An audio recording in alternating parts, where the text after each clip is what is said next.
Hello friends, চলে এসেছি নতুন একটা ভিডিও নিয়ে। তো আমাদের বাড়ির সামনে দিয়ে ঠাকুর বিসর্জনের জন্য যাচ্ছিল মা কালী।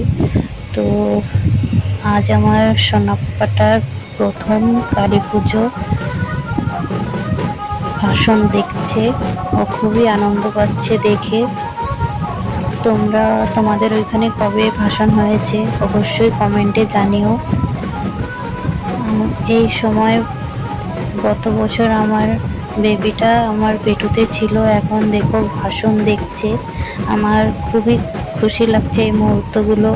একটু একটু করে গুছিয়ে রাখছি, তোমরাও পাশে থেকো।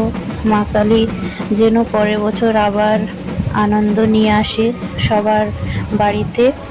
সবাই ভালো থেকো, ভালোবাসা দিও। কমেন্টে অবশ্যই জানিও কেমন হয়েছে ভিডিও। তোমরা কোথা থেকে ভিডিও দেখছো সেটাও কমেন্টে জানিও। দিওয়ালিতে আমার বেবিটার জ্বর হয়েছিল, কিন্তু মা কালীর আশীর্বাদে আমার সোনা পাপার জ্বরটা সেরে গেছে। ও ঘুরতে পেরেছে, আনন্দ করেছে। ও একটু ডিজের আওয়াজে ভয় পায়, সেই জন্য ওর পাপার কোলে চলে গিয়েছিল। আমাদের ডাকছিল, আমরা জানলার পাশে বসে দেখছিলাম আমাদের বাড়ি থেকে। তো ভিডিওটা অবশ্যই কমেন্টে জানিও, তোমাদের বেবিরা কি ভয় পায় ডিজের আওয়াজে, সেটাও অবশ্যই জানিও। ভালো থেকো সবাই, বাই বাই।